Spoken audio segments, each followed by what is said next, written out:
Outstanding, the ultimate accolade for teachers. We challenge primary teacher Kath Morgan to go from good to outstanding.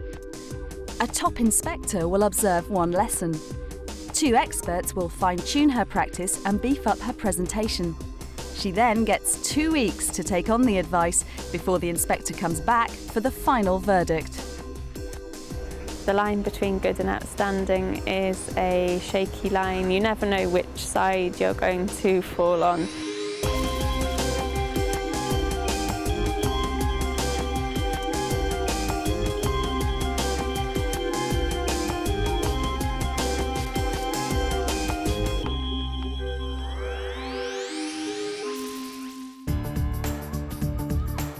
Cranford Infants is a 3-form entry primary school in Hounslow, West London.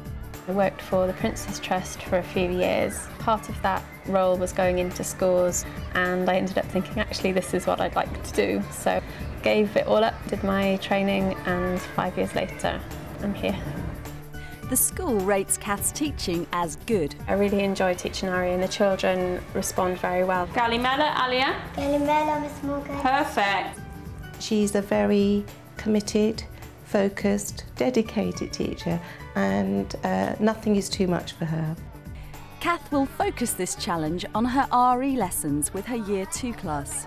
Children enjoy learning about RE. They come from such a diverse number of backgrounds that they've all got their bit of knowledge that they want to put into the lessons. You must not be rude to your family, please. Miss Morgan's a good teacher and she's helpful and she always helps us when we do work. I've got a few children who didn't speak English at the beginning of the year. We've done a lot of work on getting them to speak English and they've made good progress. She's always nice and I always speak good and she'll be nice back to me.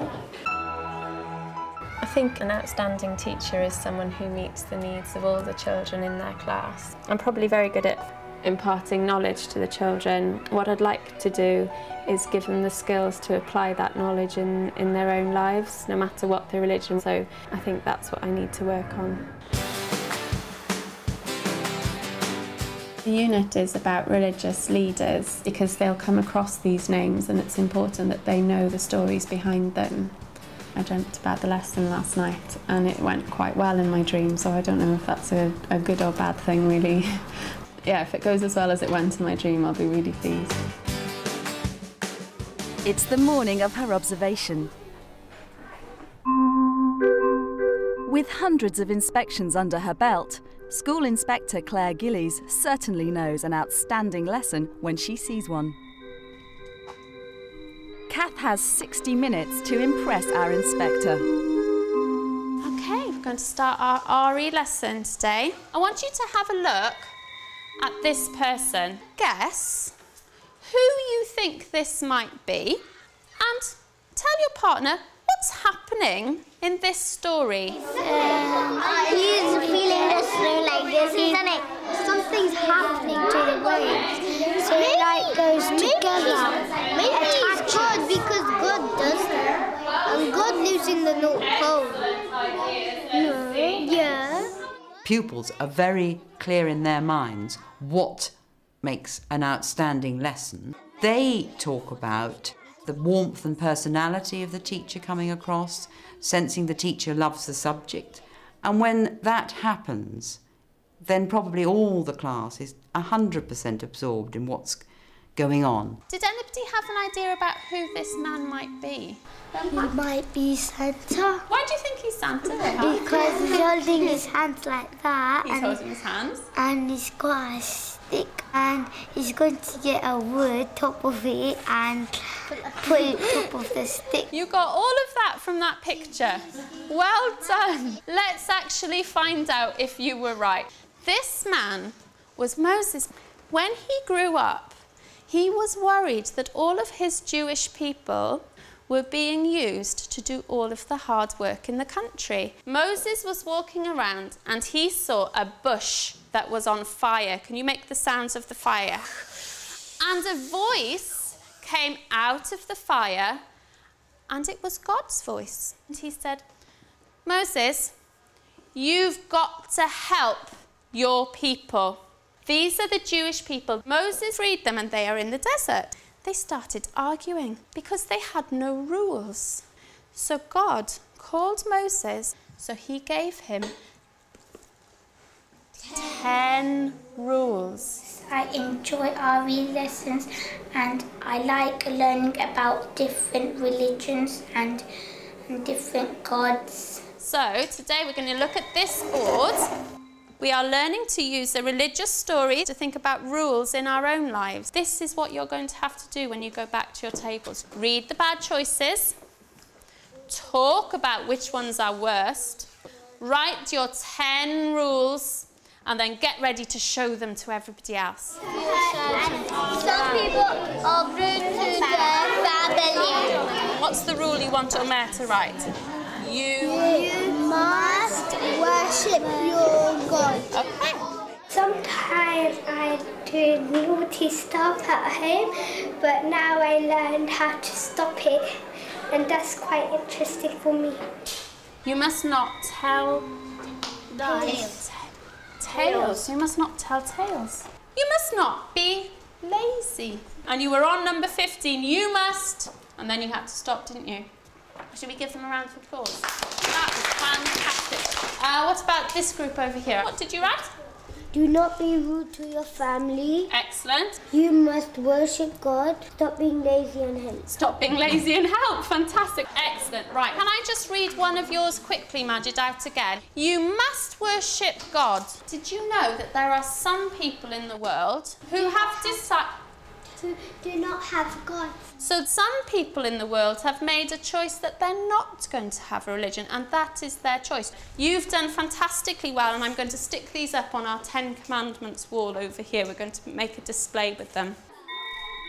So how did Kath get on? Kath, thank you very much indeed for letting me join that Year 2 RE lesson. It raised so many interesting questions, perhaps even more than you were expecting. You've got lots of lovely tricks up your sleeve just to make things flow happily, and lovely ideas to get them to be things while you're telling a story, and to shout and to be physical. And one thing I'd written down, which was the story was a little rushed. And I mean, obviously it's such an enormous story, isn't it?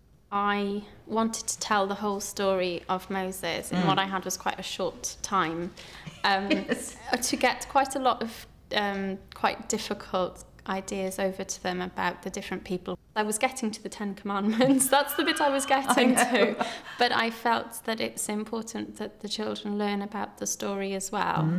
Probably I would do that differently next time. We were just beginning to think of what things we should have if we were going to write rules. Yeah.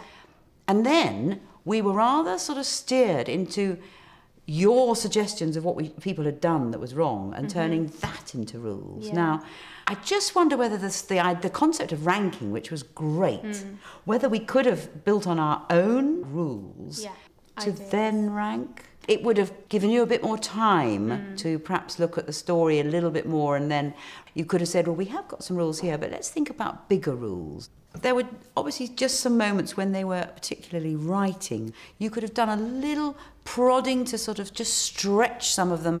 Just wondered if perhaps a little steering for those who clearly were ready to do a little bit more, to be sort of slightly extended. It was difficult because I wanted them to work in mixed ability groups, and I wanted them to get the discussion going, and I suppose the discussion was more important to me than what they wrote down. Maybe I could have put some prompts about using, maybe you can explain why they shouldn't do some of these things. Perhaps you can give people an alternative. And it was excellent to pick up that really difficult one about you must worship God. I thought absolutely right. That would have tied in so beautifully if we just set the story in a similar, everybody has a different way of reading or using Bible stories through the rules.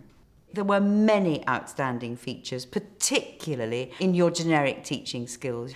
And you've obviously, behind the scenes, really got them into the idea of working together. They worked jolly hard. They did. I'm so and proud of them. Thank you very much for letting me see all that. You're welcome. During the feedback, Claire told me that she'd noticed outstanding elements in the lesson, which I was really excited about. Having said that, she gave me pointers on how to get better. That puts the pressure on a little bit now because for my own confidence, I've got to push myself now to reach the outstanding if I possibly can. The inspector highlighted Kath's need to stretch some of her pupils to challenge them and think more about rules in the context of their own lives. Now it's time to bring on the experts. To boost Kath's progress, help comes from primary RE advisor Leslie Pryor and voice and communications coach Ulrika Schulte-Bauchloh. They start by watching her lesson. When you're angry, count to 5. Stop being lazy and help. Stop being lazy and help. Fantastic.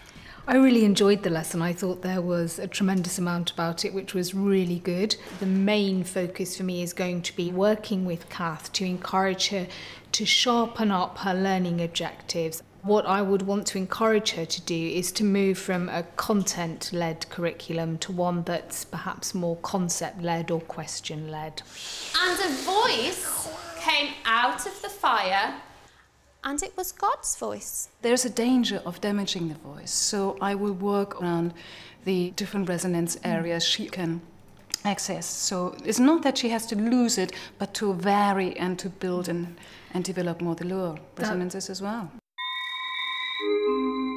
So, Kath, perhaps the best place for us to start is to look at the lesson plan and to think about your learning intentions. And you've said here that you want to use a religious story to help the children to think about their own lives. One of the things that I'm advising lots of teachers to do is to make sure that their learning intention is always phrased as a question. And I think that really helps the children to understand what it is you want them to learn. And that makes assessment easier for the teacher, because at the end of the lesson, what you need to know is whether or not the children can answer that question. You might want a question like, what rules do we have and why? We've spent a long time in school thinking exactly what do you want the children to learn by the end of this lesson. But I hadn't thought about using it as a question, so I'll try that. The other thing that you can do very successfully with stories is a community of inquiry approach. That's where you would present them with a story, but rather than you posing the questions, you ask them to think of their own questions. The way I usually introduce it is, let's think of some closed questions about Cinderella, which might be, what did the pumpkin turn into? But some more open questions might be, why didn't Cinderella's father try to put a stop to what was going on? I find that quite exciting because I'm really keen to open up my lessons, especially in RE, because it is a subject that grabs them so much. Yeah. I think in RE, our role, as the phrase goes, is not to be the sage on the stage with all the answers, but to be the guide on the side, encouraging children and enabling them to encounter this material and talk about it in a constructive way. So would you do that at the beginning when you were reading the story? Would you still have planned an activity outside of that? Yes, I think you definitely would want to do that. You don't want the children sitting on the carpet for too long. No. And maybe once you've done the community of inquiry task and you've identified an interesting question like, was Moses a good leader? That might then lead into an activity that you've planned.